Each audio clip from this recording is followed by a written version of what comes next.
6년 전에 워싱턴 DC를 방문한 적이 있는데요. 그때 가장 인상 깊었던 것은 한국전쟁, 6.25 전쟁 참전용사 기념관에 갔었던 일이었습니다. 그곳에 가서 보니까 Freedom is not free 라는 글을 보고 너무나 충격과 감동이 되었던 기억이 있습니다. 대한민국이 자유를 누릴 수 있는 것은 결코 공짜가 아니었다라는 것이죠. 자유라는 것은 수많은 전쟁의 참전 용사들의 헌신의 대가였다라는 그런 메시지였습니다. 그 메시지가 여전히 저에게는 감동이 됩니다. No pain, no gain 이라는 영어 속담, 고통 없는 성취라는 것은 없다라는 그 속담이 늘 마음속에 남아 있습니다. 예레미야 30장 11절 말씀입니다. 이는 여호와의 말씀이라 내가 너와 함께 있어 너를 구원할 것이라 너를 흩었던 그 모든 이방을 내가 멸명시키리라 그럴지라도 너만은 멸망시키지 아니하리라. 그러나 내가 법에 따라 너를 징계할 것이요 결코 무죄한 자로만 여기지는 아니하리라. 하나님께서는 바벨론 포로로 잡혀가 있는 이스라엘 백성들을 회복시킬 것을 말씀하십니다. 그 회복이 곧 회복이 되지는 않겠지만 영원히 회복되지 않는다라는 것은 아닙니다. 하나님의 정하신 때에 하나님의 방법으로 그들을 반드시 회복시킬 것이다. 하나님은 여러 번 약속을 해 주셨습니다. 그러나 이스라엘 백성들은 그 하나님의 약속의 말씀, 회복의 약속을 믿지 않고 무시하고 경시했습니다.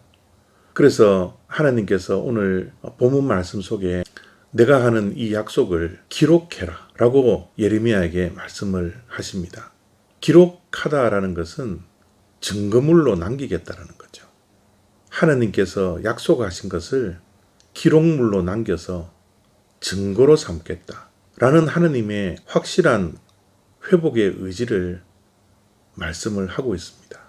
그런데 그 회복은 공짜로 회복시키는 것이 아니라 반드시 대가가 있어야 합니다. 하나님께서 회복을 약속해 주시지만 그러나 내가 너를 법에 따라 징계한 후에 회복시켜 주실 것을 말씀을 하고 있는 겁니다. 회복에는 대가가 있습니다. 하나님께서 정해놓으신 법에 따라 징계한 대가를 지불한 후에 그때 비로소 하나님께서는 회복하실 것이다. 약속해 주시는 것입니다. 은혜라는 것은 공짜 선물이지만 결코 공짜가 아니죠. 십자가에 대가가 없었더라면 하나님의 은혜는 우리에게 적용되지 않습니다. 기독교를 부활 종교라 그렇게 말씀을 합니다. 그러나 그 부활도 십자가가 반드시 있어야 합니다. 십자가라는 고난과 죽음이라는 대가 후에 사망의 권세, 죄의 권세에서 승리하는 부활이 있게 된 것이죠. 거짓 예언과 참 예언이 어떻게 차이가 있습니까? 거짓 예언은 구원만 말씀합니다. 그러나 참 예언은 징계와 회개와 구원이 함께 선포되는 것입니다. 거짓 말씀은 부활만 있는 것이고 참 말씀은 십자가와 부활이 함께 있는 것입니다. 죄의 대가는 우리가 반드시 지불해야 합니다. 우리가 징계를 받아야 합니다. 그런데 참 놀라운 것은 우리의 모든 죄의 대가를 예수님께서 십자가에서 다 짊어지셨다라는 겁니다.